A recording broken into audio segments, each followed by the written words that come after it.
At this point in time, many of the traditional policy tools that we have available to us to deal with recessions are no longer are no longer an option. The federal funds rate is already at 0, and it's been there for quite some time, meaning that there's no real room for monetary policy to do anything to get us out of this recession. For those of you who don't remember, the last time that we saw double-digit unemployment in the early 1980s, the federal funds rate was at 22% in 1981.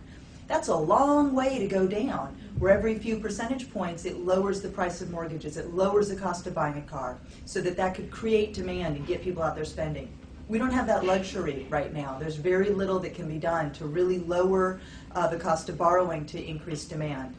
And that is why the recovery package and fiscal policy are so critical at this moment in time. And that we need to sort of think about our issues, the things that we want for women and their families and the policy areas within the context of the recession and how we need to spend a lot of money right now. So anything we can think of that can fulfill both those goals should certainly be high on our agenda.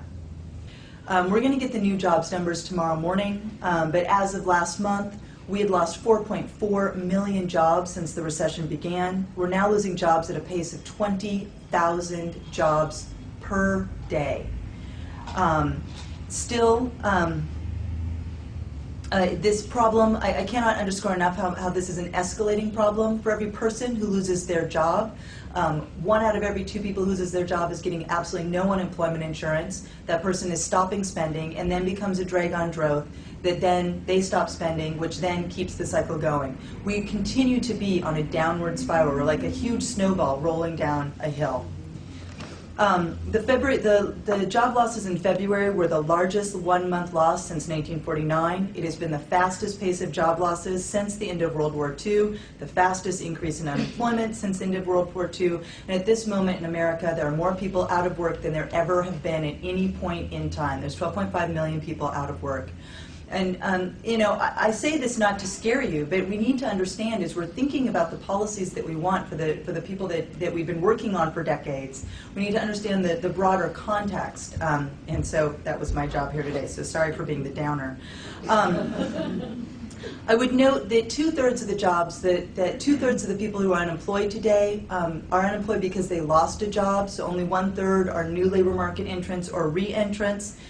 And for those folks out there searching for a job, there are over 4 people out there actively seeking work. That is, the people haven't given up yet, and there are millions who've given up, but over 4 people actively seeking work for every job available. So don't quit your day job. Gallows humor, it just keeps coming. So sorry. So the second point about the recession is that this recession has had a very disparate impact by gender because of the kind of recession that we are in. And in it there is different news for men and women. This recession is more like the recession of the early 1980s in that it is a very blue-collar recession. Now, traditionally, prior to the early 1980s, women's unemployment rose faster and higher than men's in recessions. It was the case that women's unemployment was always higher. That shifted in the early 1980s recession, sort of at the, as we began to deindustrialize America, that pattern shifted. There is now, the gap now between men and women's unemployment has never been higher, with men having a higher unemployment rate. It was higher the other way when women had a higher unemployment rate, but men have never had this big of a gap. At this point, 4 out of every 5 jobs that have been lost have been men's jobs, and this is because 50% of the jobs that have been lost in either construction or manufacturing. So this is very much a working class recession, and especially in the case of both construction and manufacturing, but construction, this is a recession where we're not even counting many of the unemployed, because many of the workers in the construction sector who got pulled in the 2000s were, of course, immigrants, many of whom were illegal, and so we're actually underestimating the job losses in that sector. At the same time, we've seen job gains continue in industries that are dominated by women. Education, health, and government continue to add jobs. And the end result is what we're seeing is that across America, in millions of families, the man has lost, in working class families across America, he has lost his job, and she has either re-entered the labor market or is working, and, as was already pointed out, most likely at a job that pays less than his, and a job where we continue to see widespread discrimination against the wages of women. So the family has not only lost one earner, but they're left with the person who's making 78 cents on the dollar. So I think if there's any moment that I've ever seen to really push pay equity, this is the moment, because there's millions of families that are relying on women's wages to make ends meet, and it really sort of brings home just how important work is to family well-being. Women's work is now to family well-being. So I want to briefly just go over the recovery package and some of the things that were in there. There were some handouts that I had. I'm not sort of referring to them specifically, but some of the details and the numbers are in there, and I'm happy to answer questions about any of those in the question and answer section. So the American Recovery and Reinvestment Act that passed, I think it was 70 days ago, that we're not really seeing the impact of yet, so don't be looking for it for a little bit of time.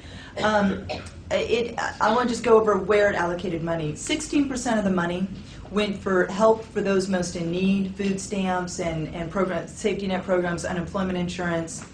11% went to aid to the states and localities. One note about that, aid to the states was one of the things that we were pushing as one of the best things that we could do to help women workers, because 2/3 of workers at the state and local level are women workers. These are good jobs, and there's a budget crisis in most states now around the country, so getting money out to the states so they don't have to cut services would both help keep women at work as well as continue the services that especially low-income women and their families rely on. Really a nice 1-2 punch there.